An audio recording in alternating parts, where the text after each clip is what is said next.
Welcome to anime Tamil series. இன்னைக்கு நம்ம பார்க்க போறது the rebirth villain the legend of Jiasu season 1 episode 27. இன்னும் நம்ம சேனலை சப்ஸ்கிரைப் பண்ணலைன்னா சப்ஸ்கிரைப் பண்ணிக்கோங்க. பக்கத்துல இருக்க பெல் பட்டனை கிளிக் பண்ணிக்கோங்க. அப்பதான் நான் போடுற வீடியோ நோட்டிபிகேஷனா வரும். வாங்க வளவலன்னு பேசாம எபிசோடுக்குள்ள போலாம். எபிசோடோட ஸ்டார்டிங்ல சரி, நீ அரட்டை அடிச்செல்லாம் போதும். ஹோலிசன் செரிமனிக்கு டைம் ஆயிடுச்சு. என்ன ஃபாலோ பண்ணிட்டு வா. அப்படின்னு சொல்லி கிங் மேடி முன்னாடி போக ஹீரோவும் சரிங்க மாஸ்டர் நான் உங்களை பின்னாடியே ஃபாலோ பண்ணிட்டு வரேன் அப்படின்னு சொல்லி ஹீரோ பின்னாடியே ஃபாலோ பண்ணிட்டு போறான். அப்ப ஹீரோவோட ஷோல்டர்ல இருக்க அந்த கோழி கொஞ்சம் மனசுக்குள்ள வந்து நினைக்குது, ஆமா ஹீரோவுடைய மாஸ்டர் எதுக்காக இந்த அளவுக்கு கோவப்படுறாங்க அப்படின்னு சொல்லி அதுக்கு ஒரு டவுட் வருது.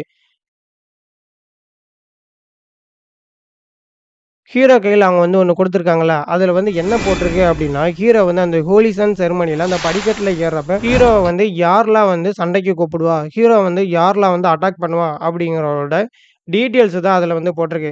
ஃபர்ஸ்ட்டு அதுல வந்து யார் இருக்கா அப்டின்னா, ஜிங் ஃபேமிலிய சேர்ந்த ஒருத்தவங்க தான். ஒவ்வொருத்தவங்க வந்து ஒவ்வொரு கான்ஸ்டிடியூஷன் வந்து பண்றாங்க. இப்ப ஹீரோ ஒரு பீக்ல இருக்கான். இப்ப இன்னொருத்தவங்க இன்னொரு பீக்ல இருக்காங்க அப்டின்னா, அவங்களுடைய கல்டிவேஷன் அவங்க ஒவ்வொருத்தவங்க பண்ற கல்டிவேஷனும் ஒவ்வொருத்தவங்களுக்கும் ஒண்ணு வந்து டிஃபரெண்ட்டா தான் இருக்கு. இப்ப இந்த ஜிங் ஃபேமிலின்னு சொல்லி ஃபர்ஸ்ட்ல இருக்கான் பார்த்தீங்களா? அவங்க வந்து டிவைன் எம்பரர் கான்ஸ்டிடியூஷன் அப்படின்னு சொல்லி ஒரு கல்டிவேஷன் வந்து பண்றவங்க. அதுல வந்து ஜிங் ஜூவோ அப்படிங்கிற வந்து ஹிட்டன் ரேங்க்ல வந்து 2ண்ட் பிளேஸ்ல வந்து இருக்கான். அடுத்தது என்ன போட்டிருக்குன்னா, தாய் ஹோலி கிரவுண்டு. இப்ப நம்ம ஹீரோமே வந்துட்டு என்சிஆர் பீக்ல வந்து இருக்கான். இவன் வந்து தாய் ஹோலி கிரவுண்டு. இந்த தாய் ஹோலி கிரவுண்ட்ல இருக்க பீப்பிள் வந்து தாயி வே கான்ஸ்டிடியூஷன் அப்படின்னு சொல்லி ஒண்ணு வந்து பண்றாங்க. அதுல சோவோ இ அப்படிங்கிற வந்து ஹிட்டன் ரேங்க்ல வந்து 3rd பிளேஸ்ல வந்து இருக்கான். அடுத்தது அன்லிமிட்டெட் பிளேடு ரிலையன்ஸ். இந்த அன்லிமிட்டெட் பிளேடு ரிலையன்ஸ் அப்படிங்கிறத நம்ம கடைசி 2 எபிசோடாவே வந்து பார்த்துட்டு இருக்கோம். ஏன்னா, அவங்க வந்து ரொம்ப ஸ்ட்ராங்கா இருப்பாங்க அப்படின்னு சொல்லி ஹீரோ வந்து மலையோட உச்சிக்கு போறப்ப, அந்த மலையோட உச்சியில கூட ஒரு 2 பொண்ணுங்க வந்து பேசிட்டு இருந்திருப்பாங்க. அவங்க வந்து என்ன கான்ஸ்டிடியூஷன் பண்றாங்க அப்படின்னா, டுவேன் பிளேட் அப்படிங்கிற ஒரு கான்ஸ்டிடியூஷன் வந்து பண்ணிட்டு இருக்காங்க. அதுல குயிங் ஃபெங் சியோ யி அப்படிங்கிற வந்து ஹிட்டன் ரேங்க்ல வந்து 1 பிளேஸ்ல வந்து இருக்கான். அடுத்தது சவுத் ரிலையன்ஸ் சாங்ஸிங் ஃபேமிலி. அவங்க வந்து என்ன பண்றாங்க அப்படின்னா, நேச்சுரலாவே டிவைன் ஐஸ் அப்படிங்கிற ஒரு கான்ஸ்டிடியூஷன வந்து பண்ணிட்டு இருக்காங்க. அதுல சாங்கோங் ஹோவா அப்படிங்கிற ஒருத்தன் வந்து ஹிட்டன் ரேங்க்ல 8th பிளேஸ்ல வந்து இருக்கான். இந்த ஹாவோ அப்படிங்கிற அந்த பேர வந்து நீங்க வந்து நோட்டீஸ் பண்ணி வச்சுக்கோங்க. அந்த நேம் வந்து நான் வந்து எபிசோட்ல உள்ள நான் சொல்றப்ப உங்களுக்கு அப்பதான் வந்து வந்து புரியும். ஒவ்வொருத்தவங்களுடைய நேமையுமே வந்து நீங்க வந்து ஞாபகம் வச்சுக்கோங்க. அப்படி ஞாபகம் வைக்க முடியல அப்படின்னா, ரிட்டர்ன் நம்ம வீடியோ வந்து பேக்ல வந்து கூட ஒரு 1 டைம் ஆர் 2 டைம் கூட வந்து பார்த்து கூட அந்த நேம் எல்லாம் வந்து ஞாபகம் வச்சுக்கோங்க. இதுல வந்து போட்டுக்கல, இந்த நேம்ல இருக்க எல்லா பேருமே வந்து நீ ஹோலிசன் செரிமனில அந்த படிக்கல்ல ஏறப்ப உன்னை வந்து அட்டாக் பண்ணுவாங்க. உனக்கு வந்து சவால் விடுவாங்க. நீ அதை பார்த்து வந்து தெரிஞ்சுக்கோ.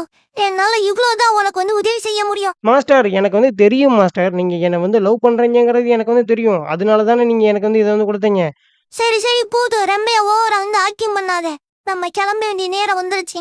அங்க வந்து சீன வந்து கட் பண்ணிட்டு, ஹோலிசன் செரிமனி நடக்கிற தைசு பீக்க தான் நமக்கு வந்து காட்டுறாங்க.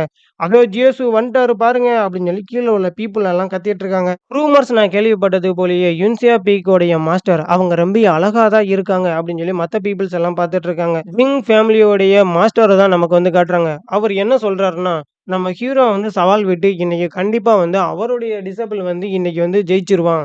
இந்த ஹோலிசன் செரிமனில அப்படின்னு சொல்லி அவர் வந்து சொல்றாரு. பக்கத்துல இருக்கான் பார்த்தீங்களா, ஒரு மொட்டை தலையன். அவன் தான் ஜிங் ஃபேமிலியோட ஜிங் ஜூவா அப்படிங்கிறவன். இவன் வந்து ஹிட்டன் ரேங்க்ல வந்து 2ண்ட் பிளேஸ்ல தான் வந்து இருக்கான். நான் வந்து அந்த நேம் வந்து சொன்னேன்ல, அந்த பட்டியல்ல உள்ள ஒவ்வொருத்தவங்களுடைய நேம்ல. அதுல வந்து ஃபர்ஸ்ட் இவனோட நேம் தான் வந்து இருந்திருக்கும். அவனும் வந்து சொல்றான், "மாஸ்டர் இன்னைக்கு கண்டிப்பா நான் வந்து வின் பண்ணிருவேன். அந்த ஜியோஸ வந்து நான் வந்து தோற்கடிச்சிருவேன்" அப்படின்னு சொல்லி அவன் சொல்றான். அடுத்து 2வது அந்த பட்டியல்ல 2வது இருந்தாங்கல்ல, அவங்களுடைய மாஸ்டர் தான் இங்க வந்து சொல்றாரு, "அவனுடைய ஃபேஸ வந்து பார்த்தியா? அவனோட ஃபேஸ பார்க்கிறப்ப, அவன் ஆல்ரெடி வந்து இறந்து போயிருந்திருக்கணும். ஆனா, அவன் இன்னும் உயிரோட இருக்கான். அவன் எப்படி உயிரோட இருக்கான்னு எனக்கு ரொம்ப டவுட்டா வந்து இருக்கு. இவங்க யாரு அப்படின்னா, தாயி ஹோலி கிரவுண்டோடைய மாஸ்டர் தான் இவரு. பக்கத்துல இருக்கான் பார்த்தீங்களா, அவன் தான் தாயி ஹோலி கிரவுண்டோடைய ஜூவா யி. இவன் ஹிட்டன் ரேங்க்ல வந்து 3rd பிளேஸ்ல தான் வந்து இவன் இருக்கான். மாஸ்டர் இன்னைக்கு வந்து தாயி ஹோலி கிரவுண்டோடைய ஹோலிசன் செரிமனி வந்து நடந்துட்டு இருக்கு. நீங்க இப்படி சொன்னீங்கன்னா, அவனுடைய மாஸ்டர வந்து உங்க கன்னத்துல வந்து அறைஞ்சிர மாட்டாங்களா? அப்படின்னு சொல்லி அவங்க மாஸ்டர பார்த்து அவன் வந்து கேட்கிறான். அடுத்து அன்லிமிட்டெட் பிளேடு ரிலையன்ஸ். அவனோட மாஸ்டர தான் வந்து காட்டுறாங்க. இருக்கையிலேயே இவன் தான் வந்து ஸ்ட்ராங்கான ஒருத்தன். அவனுடைய மாஸ்டர் வந்து ஹீரோவ பார்த்துட்டு சொல்றாரு, "அவனோட ஃபேஸ வந்து பார்த்தியா? அவனோட ஃபேஸ் ஒரே மாதிரி இல்ல. கொஞ்ச நாளைக்கு முன்னாடி செத்து போனானே அந்த டீமன்ஸும் அவனோட ஃபேஸும் இவனோட ஃபேஸும் 50% ஒத்து போறது மாதிரி உனக்கு வந்து தெரியல." இவன் பக்கத்துல வந்து இருக்கான் பாத்தீங்களா, அவன் தான் வந்து அன்லிமிட்டெட் பிளேடு ரிலையன்ஸோட லாங் குயிங் ஃபெங். இவன் தான் வந்து ஹிட்டன் ரேங்க்லயே ஃபர்ஸ்ட் பிளேஸ்ல வந்து இருக்கான். ரொம்ப ஸ்ட்ராங்கான ஒரு ஆள்னா இவன் தான். மாஸ்டர் நீங்க வந்து கவலைப்படாதீங்க மாஸ்டர். இவன் டீமன்ஸுவாவே இருந்தாலும், அவனோட தலைய இன்னைக்கு நான் வந்து வெட்டிருவேன். கடைசியா நான் வந்து சொன்னேன் பார்த்தீங்களா, ஹாவோ அப்படிங்கிற ஒரு நேம் உள்ள ஒரு பையன். கிராண்ட்பா நான் இன்னைக்கு அந்த படிக்கட்டுல நான் வந்து ஏறணும். அந்த ஹாவோ அப்படின்னு அந்த பையன் இருக்கான்ல, அவனோட தாத்தா தான் இது. ஆக்சுவலி அவனுடைய மாஸ்டர் இந்த இடத்துக்கு வந்து வரல. அவனுடைய தாத்தாவும் அவன பார்த்து சொல்றாரு, "ஹாவோ சின்ன வயசுல அவங்க அப்பாவ பார்த்தது போலயே இருக்கான். ரொம்ப வந்துட்டு ஆர்வமுள்ளவனா வந்து இருக்கான்" அப்படின்னு சொல்லி அந்த பையனோட தாத்தா வந்து அவன நினைச்சு வந்து பெருமைப்பட்டுக்கிறாரு. இன்னும் கொஞ்ச நேரத்துல இந்த ஹோலி சன் செரிமனி அது வந்து ஸ்டார்ட் ஆக போகுது. ஹோலி சன் அவரு செல்ஃப் இன்ஸ்பெக்ஷன் பிரிட்ஜ கடந்து அவர் இந்த படிக்கட்டுல மேல ஏறி வருவாரு. ஹோலி ஏக்னஸ் தான் அந்த செல்ஃப் இன்ஸ்பெக்ஷன் பிரிட்ஜவே வந்து உருவாக்குறாங்க. ஹீரோ வந்து அந்த செல்ஃப் இன்ஸ்பெக்ஷன் பிரிட்ஜ்ல வந்து ஏறுறதுக்கு வந்து ரெடியா வந்து நின்னுட்டு இருக்கான். ஹீரோ அவனுடைய முதல் காலடிய எடுத்து வச்சு அந்த பிரிட்ஜ்ல வந்து நடக்க ஆரம்பிக்கிறான். இந்த செல்ஃப் இன்ஸ்பெக்ஷன் பிரிட்ஜ்ல உங்களுடைய இதயத்த நோக்கி நீங்களே வந்து கேள்வி வந்து கேட்டுக்கலாம். ஹீரோ அதுல வந்துட்டு அப்படியே நடந்து போயிட்டே இருக்கான். இந்த holy son self inspection bridge அப்படின்னா என்ன அப்படின்னா, இப்ப இந்த பிரிட்ஜ்ல வந்து ஹீரோ வந்து நடந்து போயிட்டு இருக்கான். அப்ப ஹீரோ வந்து ஈவிலா வந்து எதுனாலும் நினைச்சான் அப்படின்னா, அந்த பிரிட்ஜ வந்து ஹீரோ வந்து ஆட்டோமேட்டிக்கா வந்து கீழ தள்ளி விட்டுரும். இந்த பிரிட்ஜ்ல வந்து நடக்கிறவங்களுடைய மனசு அது ரொம்ப வந்து தூய்மையானதா வந்து இருக்கணும். ஹோலி சன் இந்த பிரிட்ஜ்ங்கிற வந்து இப்ப ஹீரோ எதனால ஈவனா நினைச்சான் அப்படின்னா, அவன வந்து கீழ தள்ளி விட்டுரும் அப்படிங்கிறத தான் இதுல வந்து சொல்றாங்க. ஹீரோ வந்து இந்த பிரிட்ஜ்ல நடக்கிறப்ப அவனுடைய ஹார்ட் அது வந்து அன்ஸ்டேபிளாவோ, கன்ஃப்யூஸ்டாவோ வந்து இருக்கக்கூடாது. அப்படி இருந்துச்சுன்னா, ஹீரோவால இந்த படிக்கட்டுல ஒரு ஸ்டெப் கூட வந்து அடுத்து வந்து காலடி வந்து எடுத்து வைக்க முடியாது. ஹீரோ அந்த பிரிட்ஜோடைய சென்டர்ல போய் நின்னுடுறான். உறைஞ்சு நின்னுட்டு ஹீரோ வந்து அவனுடைய மனசுக்குள்ள வந்து நினைக்கிறான். ஹீரோவ தான் இப்பதான் வந்து அந்த பிரிட்ஜ வந்து சோதிக்க வந்து ஆரம்பிக்குது. ஹீரோடைய மன உறுதி அது எந்த அளவுக்கு இருக்கு அப்படிங்கிறத. ஹீரோ வந்து பழச வந்து யோசிச்சு பார்க்குறான். ஜேசு வா சீக்கிரம் நம்ம வந்து ஓடி போலாம். நம்மள வந்து அவங்க வந்து துரத்திட்டு வராங்க பாரு. அப்படின்னு சொல்லி ஹீரோவுடைய சிஸ்டர் அவனுடைய கைய பிடிச்சு இழுத்துட்டு ஓடிட்டு இருக்கா. இந்த பொண்ண நீங்க வந்து பார்த்தீங்கன்னா, ஒரு 4 எபிசோடுக்கு 5 எபிசோடான்னு தெரியல. அதுக்கு முன்னாடி வந்து இந்த பொண்ண வந்து நீங்க வந்து பார்த்திருப்பீங்க.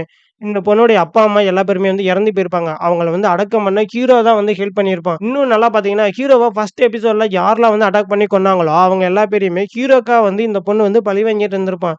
நீங்க நம்மளுடைய எபிசோட வந்து வரிசையா பார்த்திருந்தீங்கன்னா, உங்களுக்கு வந்து தெரிஞ்சிருக்கும். அந்த பொண்ணு ஹீரோவுடைய கைய பிடிச்சு இழுத்துட்டு அந்த காட்டுக்குள்ள ஓடி வந்து நின்னுட்டு இருக்கான்.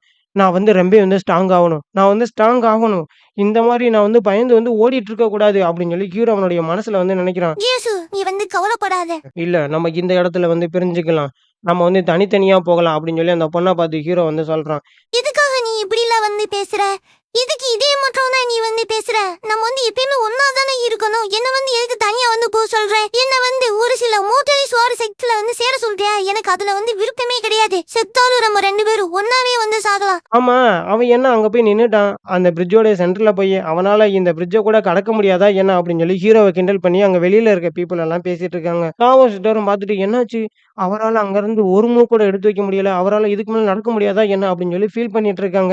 அப்ப ஹீரோ மறுபடியும் அந்த நினைவுக்கே வந்து போயிடுறான். நான் உன்ன விட்டு இப்ப பிரிஞ்சு போறேன். ஆனா நீ வந்து கூட்டிட்டு போற வரைக்கும் நான் உனக்காக அங்கேயே காத்துட்டு இருப்பேன் அப்படின்னு சொல்லி ஹீரோ கிட்ட அந்த பொண்ணு சொல்லிட்டு ஹீரோ விட்டு பிரிஞ்சு போயிடுறான். அவ என்ன விட்டு பிரிஞ்சு போய் 50 வருடங்கள் ஆயிடுச்சாம். நான் அத பத்தி இது நாள் வரைக்கும் ஒரு நிமிஷம் கூட நினைச்சதே இல்லையே அப்படின்னு சொல்லி ஹீரோ வந்து கண் முழிச்சுறான். கண் முழிச்சுட்டு ஹீரோ அந்த பாலத்துல எவ்ளோ ஸ்பீடா போக முடியுமோ அவ்ளோ ஸ்பீடா வந்து நடந்து போயிட்டு இருக்கான். எல்லாரும் ஆச்சரியப்பட்டு போறாங்க. இவ்ளோ ஸ்பீடா நடந்து போறான்னா, இவனுடைய மன உறுதி அது அந்த அளவுக்கு ஸ்ட்ராங்கா இருக்கா என்ன? இன்னும் ஒரு சில பேர் வந்து என்ன பேசுறாங்கன்னா, இவனுடைய மன உறுதி இந்த அளவுக்கு ஸ்ட்ராங்கா இருக்கு அப்டின்னா, அவன அந்த ஃப்ரிட்ஜோடைய சென்டர்ல இவ்ளோ நேரம் நடக்கவே விடாம அவன நிப்பாட்டி வச்சிருந்தது என்ன? அவன் மனசுக்குள்ள அப்படி என்னதான் ஓடிட்டு இருக்கு அப்படின்னு சொல்லி இன்னும் ஒரு சில பீப்பிள் வந்து பேசிட்டு இருக்காங்க. விங் மெங்கடியும் வந்து நெனைக்கிறாங்க. இவன் இந்த பாலத்துல முதல் அடி எடுத்து வைக்கும்போதே இறந்து போன அவனுடைய அப்பா, அம்மாவ பத்தி அவன் வந்து நெனச்சிருந்திருக்கணும். பக்கத்துல இருக்க சாவோ சிஸ்டரும், "சீனியர் பிரதர் உங்களுடைய பெஸ்ட்ட நீங்க வந்து குடுங்க" அப்படின்னு சொல்லி சத்தம் போட்டு கத்திட்டு இருக்காங்க. "ஏய் சாவோ உனக்கு ஜிஎஸ்‌வ வந்து ரொம்ப புடிக்குமா?" "ஆமாங்க மாஸ்டர் எனக்கு ஜிஎஸ்‌வ வந்து ரொம்ப புடிக்கும். நான் வந்து அவர கல்யாணம் பண்ணிக்கிற போறேன்." "உன்னுடைய கல்யாணத்துக்கு உன்னுடைய மாஸ்டர் ஒத்துக்கலன்னா நீ வந்து என்ன பண்ணுவ?" "சீனியர் பிரதர் ஜிஎஸ்‌வுக்கு இன்னுமே வந்து கல்யாணமே ஆகல. அப்புறம் எதுக்கு என்னுடைய மாஸ்டர் வந்து என்னுடைய கல்யாணத்துக்கு ஒத்துக்கிற மாட்டாங்கன்னு நீங்க வந்து சொல்றீங்க?" "அதெல்லாம் ஒரு விஷயம் கிடையாது. அவனுக்கு கல்யாணம் முடியாம இருக்கதெல்லாம். அவன் ஒண்ணும் அந்த அளவுக்குலாம் நல்லவன் கிடையாது தெரியுமா? நீ நினைக்கிற அளவுக்குலாம்" அப்படின்னு சொல்லி குயிங் மேடி இங்க பேச ஆரம்பிக்கிறாங்க. இதோட இந்த எபிசோட் வந்து முடிஞ்சிருது. டாவோ ஸ்டார் என்னடான்னா, ஹீரோ வந்து ஒன் சைடா லவ் பண்ணிட்டு இருக்காங்க. ஆனா குயிங் மெங்கடி என்னடான்னா, அவன் வந்து அந்த அளவுக்குலாம் நல்லவன் கிடையாது. அவன வந்து நீ வந்து கல்யாணம் பண்ணிக்கிற கூடாதுன்னு சொல்லி இங்க வந்து ஸ்டார்ட் பண்றாங்க. ஹீரோ என்னடான்னா, ஹோலி சன் செரிமனில அந்த பாலத்த கடந்து அங்க போயிட்டு இருக்கான். இதுக்கப்புறம் என்ன நடக்க போகுது அப்படிங்கிறத நெக்ஸ்ட் எபிசோட் பார்த்து தெரிஞ்சுக்கலாம்.